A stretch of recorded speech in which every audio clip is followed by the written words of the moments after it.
Di sapi itu sebenarnya bukan masa 15 tahun berapa tahun ya. Setiap tahun itu kita belajar, setiap tahun kita belajar. Enggak lulus belajar setiap tahun. Apalagi di bisnis hewan ini ya, kita bicara nyawa. Pernah di bawah, terus pernah naik di sini. Kalaupun harus jatuh lagi, saya yakin harus naik di sini lagi.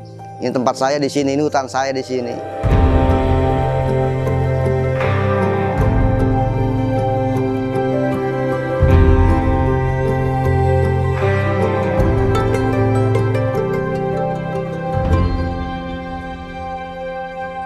Halo, selamat pagi Tenggolovers. Perkenalkan, nama saya Ardiansa, usia 39 tahun.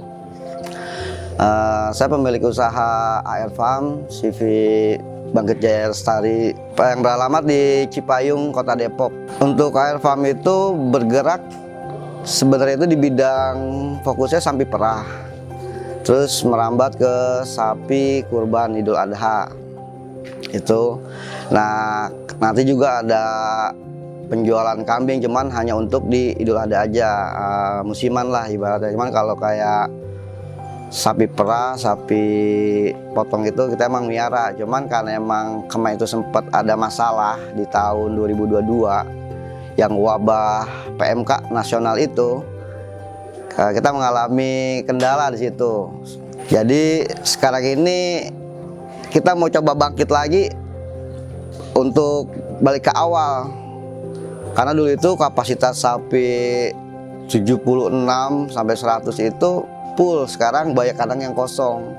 Jadi ini ikhtiar untuk kita bangkit lagi di dunia pertanian, peternakan Indonesia.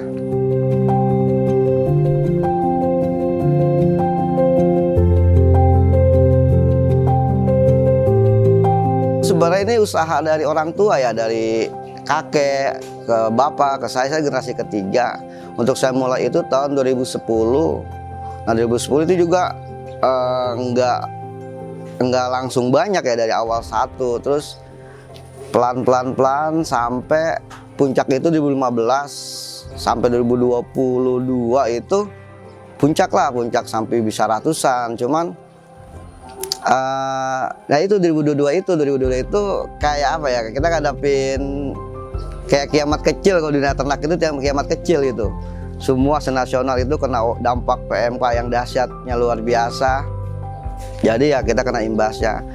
Ya kalau dari segi mental sempat terpuruk, kayak kok kayak gini. Cuman kan karena emang ngerasa ada cinta ya sama ternak gitu ya, sama hewan itu, pengen coba bangkit lagi nih dengan ya yang ada ini ya, keterbatasan yang ada lah. Cuman buat semangat mah insya Allah nggak padam buat semangat, karena emang dari awal kayak emang ini bidang yang saya cintai ya. Saya istilahnya sepenuh hati di sini ya, saya pengen sukses di sini untuk visi ya.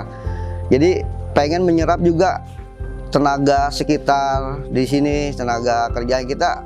Walaupun waktu itu sempat sapi banyak, kita nggak pakai mesin, kita berdayain orang-orang sekitar di sini untuk menyerap tenaga kerja.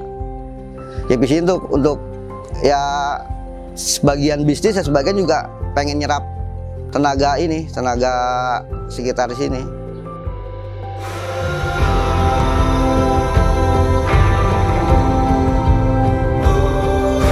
Ya kalau di Mas Ardinya sih ya, beliau tuh yang pertama tanggung jawabnya ya, tanggung jawab masalah kita juga. Kalau pesen-pesen ya kadang kurang atau apa gitu, beliau langsung buru-buru lah menyegerakan dan melayani kami tuh dengan baik.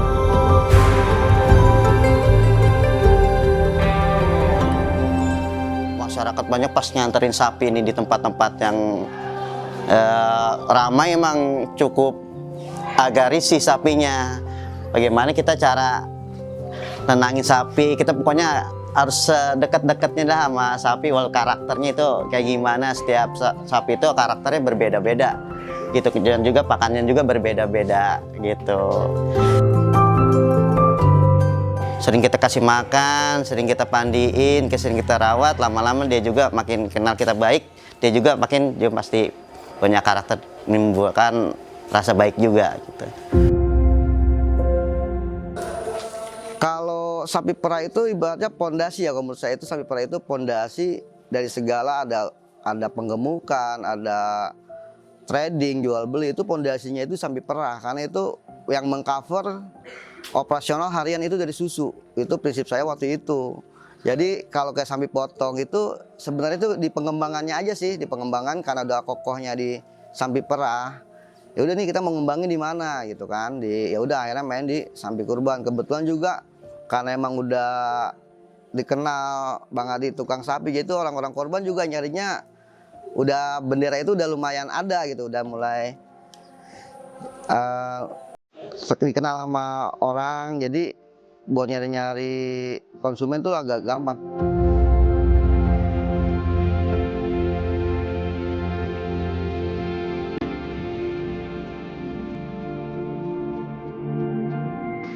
Itu kalau untuk keluarga ya emang ini usaha dari zaman kakek, bapak, jadi ini berharga banget buat saya. Walaupun saya jatuh, udah sejatuh-jatuhnya pengen bangkit lagi, karena emang tuh jangan sampai ini putus di saya gitu. Saya pengen nunjukin saya mampu buat bangkit lagi.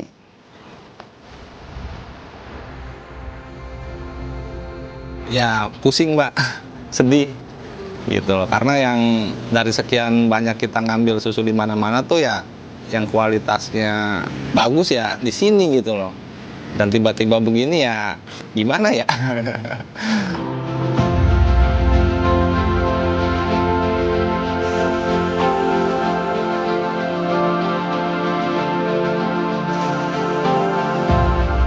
Untuk persiapan ya karena emang kebentuk dari segi modal, kita persiapannya itu apa adanya aja. Cuman karena emang koneksi udah lumayan banyak gitu, insya Allah setiap tahun ada aja gitu. Entah itu teman-teman naruh di sini, pokoknya intinya tuh setiap tahun insya Allah air pump tetap ada. Dengan keterbatasan modal, air pump tetap eksis di dunia peternakan.